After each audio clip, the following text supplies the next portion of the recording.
Welcome to C100 Global Wisdom Talks, the podcast where we explore transformative ideas and practical strategies for entrepreneurial families navigating the complex worlds of family wealth, family offices, and governance. Danny Teppich and Jan Petka are your guides on this journey as we uncover insights from the world's most brilliant minds and thought leaders shaping the future of intergenerational success. Before we dive in, let me introduce C100 Global, a peer network for entrepreneurial families and families of wealth. Our mission is to empower families to build meaningful legacies and become thriving 100-year families through a focus on dynamics, governance, and strategic collaboration. And now, let's start our conversation. Hello, everyone. Next episode of our C100 Global Wisdom Talk. C100 Global Wisdom Talk is just the series who we invite global thought leaders and innovators and in many cases also movement makers in regards of the wealth management and family enterprise environment. And today's guest is Mark Tepsich. Mark joined us from New York, correct? Correct. And we are welcome Mark very warmly, and we will have a discussion today about family offices. And before we jump in, Mark, I give just the ball to you. Please introduce yourself to the audience, and post this. Danny will also follow and will introduce himself. It's just a little bit different today. Of course. So first of all, appreciate the time. Always great to speak to you, Jan, and see you again, Donnie, as well. So my background, it's I started in a family office in 2008, right before the global financial crisis. So that was an interesting time, and it was what I call family office 1.0, which was really, before the boom of the family office industry. Family Office 2.0, in my opinion, was since the global financial crisis, you had the creation of all these family offices, which was really driven by private equity, zero interest rate environment, which led to the creation of all these family offices, which, families historically just had an operating company. So it was a great experience. I spent a decade there, seeing family members kind of grow up, right? If you're there for a decade, seen a lot of inflection points with that family, both business, personal, family, the world around them. But I really wanted to be in New York. So moved to New York 6 years ago, fall of 2018, obviously a little bit before COVID. So had a brief stint in an investment management firm, built out their family office service practice. And then I've been at UBS for almost 3 years now. And so my role here at UBS is to help our family offices or families think about, hey, should you start a family office? What does that mean for you? They're in a different industry now, specifically if they went through a liquidity event. And who should you hire? How should you comp them? What are the services you're going to provide? Let's talk about a business plan. Let's talk about a budget. Let's talk about how you're going to bring the family and incorporate the family and engage them with their shared assets and resources. And so, I've been in the family office space since the beginning of my career. Somehow it's become, 17 years in the family office space at this point, which I don't know how I got so old, but I'm still here. Still love it. And, I'm an attorney by background, but I don't come at it from a tax or legal perspective. I really come at it from a family first perspective. And I think that's just because I started my career at a family office. So, that's what I do. That's a little bit of my background. I get into governance with families, which is often how you incorporate them. And I like to say I'm more of a cultural anthropologist as well, which, hey, you've got this world around you as a family, but it's really how are you making decisions, coming together, figuring it all out, and evolving with that world around you. So it's kind of a long-winded answer of who I am, but I'll just pause there. Thank you, Mark. I'm taking the role today of the one who is not too familiar with family offices because I have an entrepreneurial background. I'm working more on the side of family dynamics. So I'm the one here today asking the stupid questions. So let's start with the easy one first. I mean, because many people have different idea what a family office is. What is a family office? Yeah. It is still an amorphous and nebulous concept, to be honest with you. But by and large, in my opinion, a family office could be, one or 150 people and kind of everything in between. But it's really there to act as sort of like the business of your family wealth, right? So let's manage your wealth as a business. You've got a lot of complexity, sort of look like a business in and of yourself, right? You've got cash inflows and cash outflows, tax issues, all these structures such as trusts, partnerships, corporations, businesses. And it's really to oversee and administer that, right? First and foremost, financial administration. Obviously, investment management is a big component of that. Oftentimes, you see these family offices start, specifically if you have an operating company. You tap as the entrepreneur or founder of the family, you tap the people that you know to kind of handle this for you, right? Maybe it's bill pay to start off with. Maybe it's some light in coordination of advisors, such as estate planning attorneys, income tax attorneys, your tax advisors. But as the family's balance sheet and their complexity, meaning also family members, kind of grows and morphs, at some point, it becomes more of a true family office. But a family office at the end of the day is infrastructure for your family to manage their wealth holistically like a business. So you're organized, you've got a plan, you kind of know where you're going, sort of like a business. And at the end of the day, that, in my opinion, is really the basics of what a family office is. Let me follow up on that because you use the word wealth.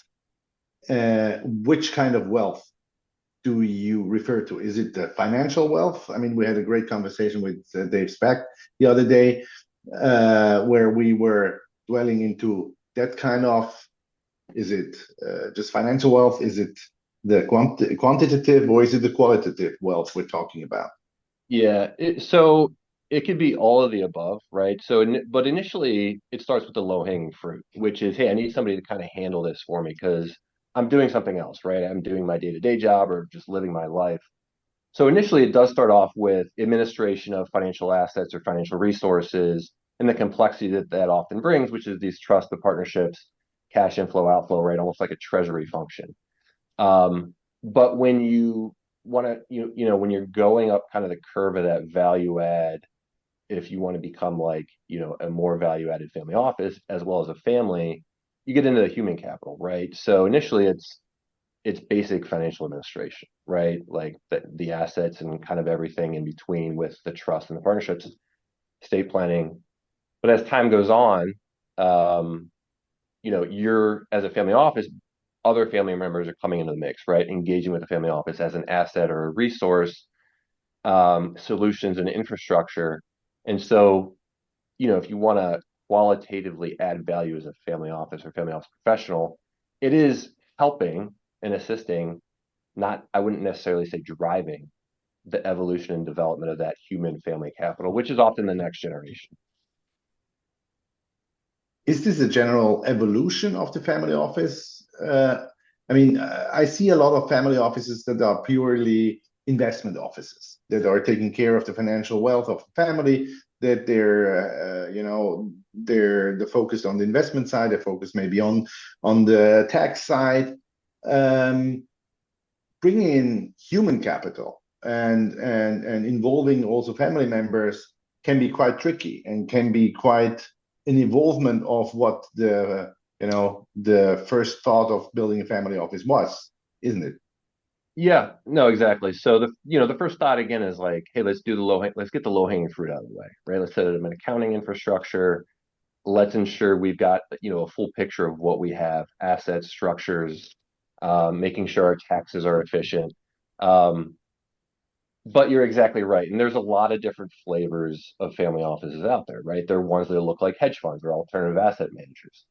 There are ones, and I will say there are very sophisticated ones when it comes to the investment side, right? That look like private equity managers.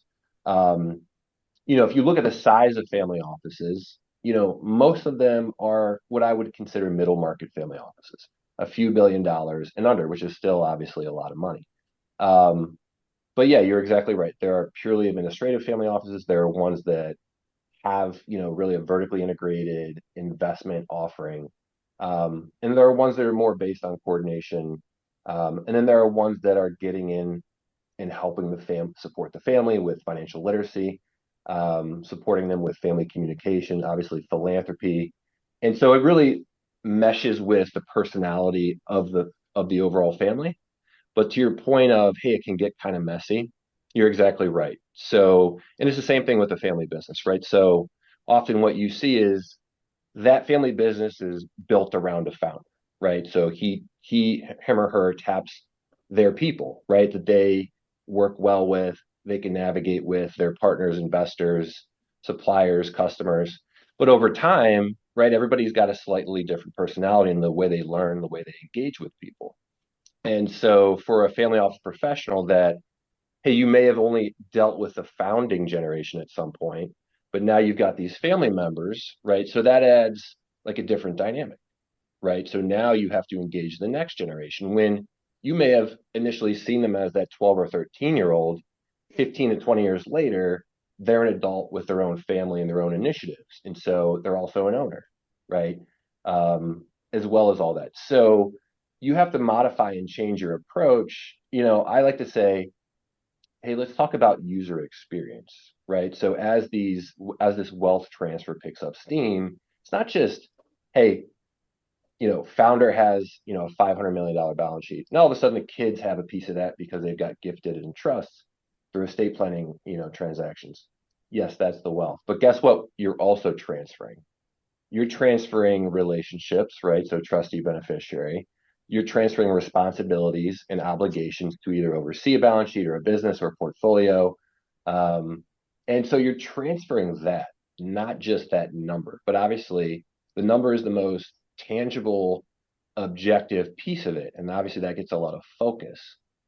But when you talk about user experience, you're in the service business at the end of the day as a family office, right? So if your family member has a different way of calling you and talking to you or communicating with you or engaging with you or learning about something, you're going to have to figure that out, right? And so you don't want, as a family office professional, right, and I've been there, you don't want that next generation or any family member to have a poor experience. So how are they using you?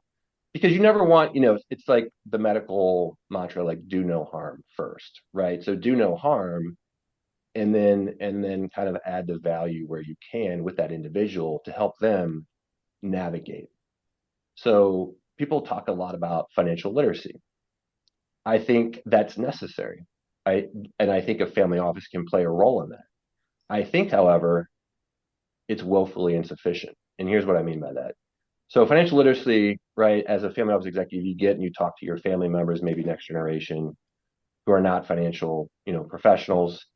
The issue becomes if you do that in a vacuum, they have this complex enterprise around them that they need to navigate. Part of it is financial, but not all of it, right? So I like to say, like, it's also enterprise literacy. So enterprise literacy includes financial literacy, but how does that incorporate and work with what you actually have going on? Trust, estate planning, wealth transfer, maybe the family business portfolio. How are you engaging with advisors? That's the enterprise, right? Philanthropy. Nobody needs to be an expert there, but they need to have literacy so you can at least have some mutual understanding when you have a conversation. And you could have those conversations, but is somebody understanding you when you're talking? So that, like, it also goes back to user experience. So, the interesting thing about the family office space, it's really the interesting thing about the family. So historically, families had a family business. They passed it on through the generation. Maybe they sold to a strategic. Perhaps they went public, but there's many different reasons why that never happened. Now, all of a sudden, you've got private equity coming in and scooping up family operating companies. And now the culture of the family, as builders and operators, right, and creators and entrepreneurs, sort of changes. Now you are a financial family. Whether you go and create other ventures again is kind of up to you as a family. But it's interesting when families go from operators and builders to more honestly passive allocators, right? It's a personality shift that needs to occur. And the same thing happens when you've got a lot of liquidity rolling off family business. Like the same mindset as an investor is not the same that served you well as an entrepreneur or a founder. So it's just a different dynamic, and a family office can help with that shift, with the enterprise literacy, financial literacy. So at the end of the day, a family office is really like a platform for the family as their agent. But again, to your point, I like to say it's Baskin Robbins. It's kind of 32 flavors and it matches the personality of the family. But it gets tricky when you've got 30, 40, 50 family members leveraging the family office because those are shared assets and resources, you as a professional, as well as your services and your offer. So I know that was, again, a long-winded answer, but happy to pause there. So that's, I would say that was a great response, and it's much appreciated. And let me pick up your thought if you explain that the family office is actually the agent for the family itself, right? And here's my argument that in front of the agent is standing the family officer, right? And Yeah. from my own experience, in many cases, probably in the most, the family officer is just the bottleneck, right? So can I pick up just your opinion, just if we spotlight on this role of the family officer, how should this role evolve, let's say, over the next 5 or 10 years? Because it is crucial for the family to fulfill just these role, what these family office actually should do for the family, fulfill the purpose and the legacy for the family. But in many cases, just the family officer plays a role against all of this, right? Yeah. So I kind of understand it. Let me tease it out and let me clear that up for a second. So let's put to the side the family office that looks like an alternative asset manager, right? That's $10 billion and you've got private equity folks in there and they're having scant, frankly, interaction with the family. Let's put those like gigantic family offices that look like alternative asset managers to the side. Yeah. Let's refocus and say, hey, these are most family offices, right, that are a few $1 billion and under, which still have a lot of capital to kind of deploy, and obviously those are, it's a lot of wealth. So as a family office professional, I've seen it. You've got a lot of key man risk, okay, and you've got this sort of tension where you're providing your own services, whether that's tax or investment or legal or accounting or whatever, and you're coming with your own capabilities. Okay. Now, as a family, putting aside the family office, you basically want the best outcomes. You want the best solutions, the best services, and that always, by the way, isn't necessarily coming from the family office, right? So and it's like any business. Okay. So the family office is a human capital business, right? It's by and large with people. There's tech in there. You as a family office professional need to be completely objective of the solutions you're providing. The issue becomes the more solutions that you as a family office professional are providing, right? So let's use the investment piece, for example. If you are doing manager selection and due diligence yourself as a family office, as the investment professional, as well as sourcing deals or whatever, you're going to say this is the best portfolio that you could get anywhere. Okay.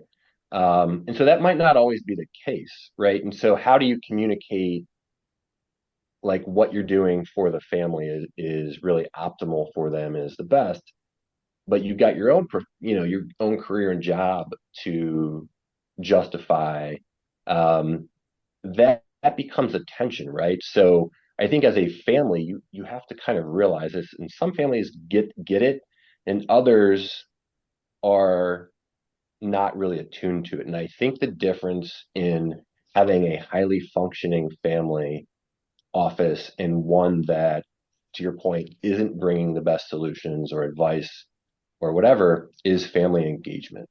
So as an agent, principal agent, right, where the principal is a family member or the total family, you do have to have that enterprise literacy. You might be in a different industry than your operating company, but you need the ability to hold people accountable and ask them the right questions. Um, and so as a family office professional, um, this industry has really grown over the past 15 years. Like family office 3.0, right? We talked about 1.0, 2.0, 3.0. 3.0 is like all these resources and infrastructure and solutions, whether it's tech or, private equity managers or frankly, firms like ours that are doing due diligence and manager selections on dozens of managers, right? Probably on a monthly basis with deep research teams, leverage that and pick and choose where you want and leverage up. Don't try to vertically integrate not only services inside the family office and don't always try to vertically integrate advice, right? So choose the best external providers you can partner with, and you can, because that's really what's going to drive outcomes. But the family needs to be engaged, right, on some level, whether that's kind of where governance comes into play. But governance, right, if you're only meeting 4 times a year, like, is that really enough to hold the family office accountable?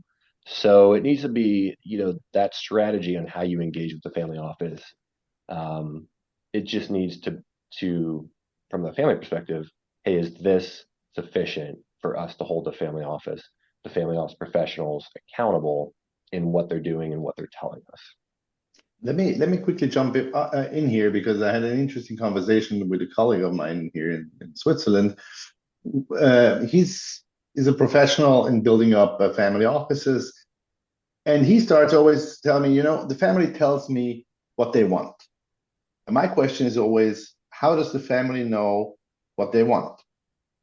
Do they have these conversations, or is it actually just the principal telling the family officer what they want to achieve or what they want to do? Because you say you bring in the family. I mean, how do you bring in the family? How Yeah. do you facilitate these conversations, or you send them back home and say, you know what, get a grip and come back as soon as you know what you want to do? Yeah, I think that's a good question, and certainly families have different levels of like sophistication and engagement and personalities. And listen, some family or family members are like, here's what I want, X, Y, and Z. And you're like, that makes complete sense. Others are like, I don't know what I don't know. Okay.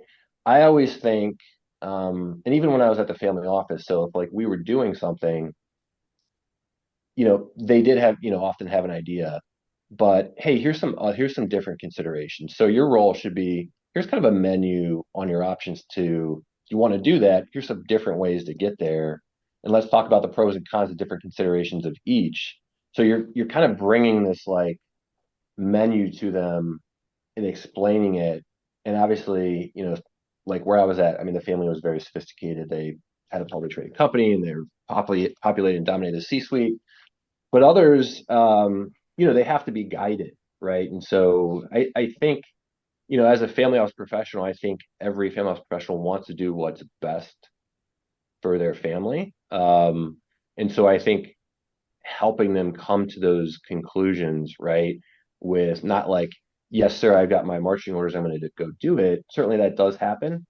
But surfacing the options out there for families so they can make an informed decision goes a long way because they feel more confident as well, right? Like that what they're doing, what they're building is appropriate, right? And should lead to the outcomes that they're seeking.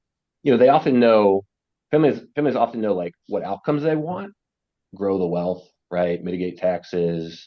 But how to get there isn't always evident. So surfacing those options and maybe those opportunities for getting there and executing, I think as a family health professional is like one of the key roles that you need to fulfill. Can I ask you on this stage, Mark, the question, how should be a family office structure very well? And the question is based just on the reality that we will see more and more family offices globally. right? And I mean, there's no doubt that there is an increasing competition amongst each family office on deals, on individuals, and hiring the right stuff and stuff like that. But the question is just more, I mean, what is your perspective? What are the main criteria, or let's say main measuring points? When is a family office actually quite professional? I think having family engagement goes a long way. I think because again, you're going to be able to, the family should over time at least be able to hold that family office accountable. Um, you see a lot of family offices, I call it family office island, right? So even if you've got a few $1 billion that you're overseeing and you're a staff of 20, by and large, a 20-person organization is a very small organization, Right. right? Because by the way, that all those 20 people aren't investment folks or tax folks. They are a couple of tax folks, a couple of investment folks, some admins, maybe a legal professional. And so not being so insular, I think also helps, right? Because you're right. The part of the issue with family offices, you're not in a competitive, I know you said you're in a competitive environment for deals. Yes, that's one thing. But you're not in a competitive environment for clients. And so I think the issue that comes with that is you're not necessarily forced to evolve and adapt all the time, right? So do you have the most efficient tech out there, right? Based on what you have going on, which could lead to efficiency, better insights on the data, better integrity with the data. Are you, because I kind of make the analogy all the time to like a doctor-patient relationship. So certainly you could go like, as a physician, you want to see a bunch of different patients, right? Because it allows you to build your own craft and your own human capital. But if you only have one patient that you treated all the time to the exclusion of everybody else, you're going to get very good at like knowing that person. But what are the advancements that are occurring around you? Right? What are the tech advancements? What new research is coming out that's going to help you as a physician do your job better? And so when something new happens, it's going to be the first time that something new happens. And so as a family office, being less insular, I think, which is a challenge because you're doing your day-to-day job, you're down, right, all the time. So being less insular, tapping into different types of firms that have a lot of resources, I think goes a long way. Because we'll see, 30, $40 billion family offices that we're speaking to, and they are those alternative asset managers, but they're a family office.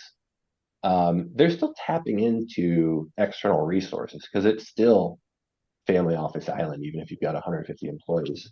That's part of it. Professional development, I think, is also very helpful in the family office space. So,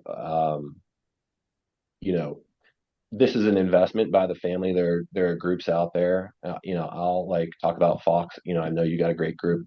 Having your family office professionals engage with others, and by the way, there is a complete hunger for this as family office professionals because they know that they're on an island. So you want to go form a private trust company, then who do you talk to? Has somebody else done it? Let's go talk to them and like kind of get it from their perspective. Because yeah, you could go talk to an attorney that does it, but they're coming at it from a different perspective. They're the law firm that's doing it. They're not you as a family office that you've got the legal component of a private trust company, but how does it change your operations? And how do you engage with the family, and how does it change maybe the personal trustee nature that you have today going to more of an institutional, even a family owned private trust company? So being less insular, having better family engagement, engaging with external parties because this space is adapting so fast, because there's resources being built out because of the number of family offices. Right now, there's an industry. So I talk about in this paper I just wrote, like 1.0 and 2.0. Like 1.0, nobody really knew what a family office was. You heard the term every now and then. But when I started, I make the analogy, I was an early explorer, like hacking through the jungle with no maps. Okay. Now you've got the growth of the family office industry. There's people that have done it before. there's some maps drawn, but 3.0 is like, hey, there's the maps. People have done it before, and there's actually external resources and infrastructure and solutions that you could tap into because now it's an industry. Now it's just like not 1,000 family offices. Now it's approaching 10,000 family offices, which with nearly 6 trillion in capital being overseen. And by the way, that whole narrative of like private capital, 6 trillion, it rivals hedge funds. Yes, it's a lot, but it's also a diversified portfolio. It's not a single monolith of capital going to look at direct deals or sink into hedge funds. Um, so it's a changing dynamic. And again, to sum up, the takeaways: be less insular, engage with other family offices, tap into firms that they're good for any number of things, whether it's a tech solution or the research that we're coming out with, as well as manager selection due diligence is very helpful. I wouldn't say it's like a silver bullet, any of those, but very helpful. You have seen during your career, I mean, you come from a single family office, you're now with UBS. Yeah.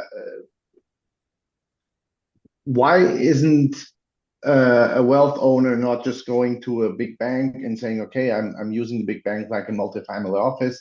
I'm using the resources that big banks or private banks have. I don't need to invest in all these people and all the structure to build up a family office. What's the pro and cons? Yeah. So, in theory, like Apple, right?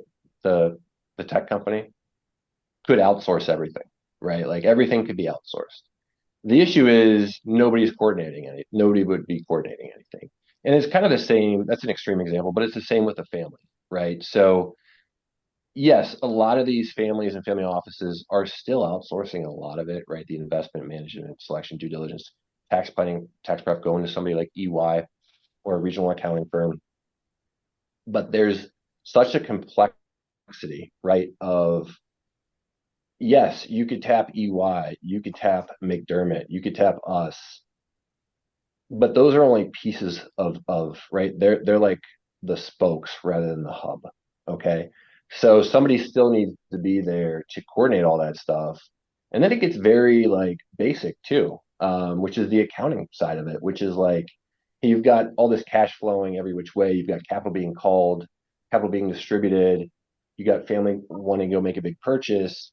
That is like a core function of a family office. So it gets very challenging to outsource everything because you need that coordination. You need that one person that kind of can understand how it all fits together to have your family to be able to make informed decisions. Because you're kind of a business at the end of the day as a family. I've seen family offices, they call it maybe a virtual family office model. I just don't really like that term, but I've seen them where they're hiring one person. These are like large $1 billion families. One person maybe with like an admin and like they are remote, but they're coordinating all the service providers and then, relaying everything back to the family and maybe they're reporting to an investment committee or some sort of council, but you still need that. And could you, in theory, outsource that to a commercial service firm like an accounting firm? Yes, but you're going to lack that coordination because they're going to be one phone call away and not really understand the big picture. So that's really the basic, but most, the largest component of the value of family office is that coordination of all those service providers. So, Mark, can you give us just in our listeners and audience just your personal outlook on the family office landscape? How will it look like just in 5 or 10 years? Yes, we will see more of these family offices, but what is your expectation, structure-wise and evolution-wise? You're right. You're going to see more because private equity, right, are buying out these family companies. But what you're actually going to see is, so instead of vertically integrating everything, right, it's kind of this notion of, and by the way, like we didn't get into AI yet. Instead of having 20 people, you might have 12, okay? And they're doing the same level of function and functionality of those 20. But being that there's all these external resources out there being built to really capture the business opportunity for commercial service firms, right, and wealth managers, you're going to see reduction in headcount to an extent. Obviously, there's going to be more knowledge out there about the family office industry. I think, I've heard some commentators out there saying that most family offices shouldn't exist. And when I hear that, I think that person doesn't know what they're talking about, for one, okay? Because they're coming at it usually from like a wealth management firm perspective. They are usually focused on the investment management piece, which again is very important, but a lot of that's already being outsourced. They don't have that understanding of like the complexity that needs coordinated. So you're going to see the growth. You're going to see more of a human capital lighter model because you're going to have efficiency with tech and as well as external resources. And you're actually going to see, in my opinion, not necessarily a consolidation, but you're going to see firms out there. So there's a lot of firms out there that will do like the accounting, right? And like that's the backbone. But I happen to think a lot of those firms, it's just the accounting side of it, but that's the core infrastructure. You're going to see higher, more sophisticated individuals starting firms like that understand how it all fits together, that are based on pure coordination. And so I wouldn't necessarily call it a multifamily office, and they're not going to really manage assets. They're really just going to do the coordination. And you're seeing this now a little bit. I'm not going to go into like specific firms, because most of them, 99% of them, I think, still do the investment management, but they're getting much better at that like coordination of infrastructure. So you're going to see firms like that pop up. Anderson, I think, the former Arthur Anderson, is doing a good job at it right now. Obviously they've got the tax side that's very sophisticated, but you're seeing firms like them starting to build out these resources infrastructure. And then they're staffed with people that have actually worked inside family offices, which I think is completely and 100% necessary. Because otherwise, if you've just only been in the accounting industry or whatever, you might be very smart, sophisticated, but you just don't understand how it all fits together. So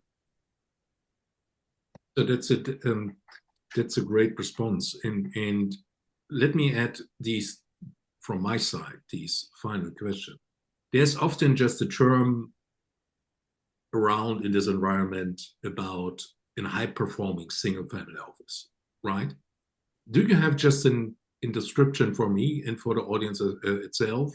What is actually a high-performing single-family office? So I think you gotta focus on outcomes. So does the family feel confident in the family office? Is it doing no harm? Is it supporting the family in communication, right? And enhancing communication? Is it supporting the next generation in maybe their new venture creation?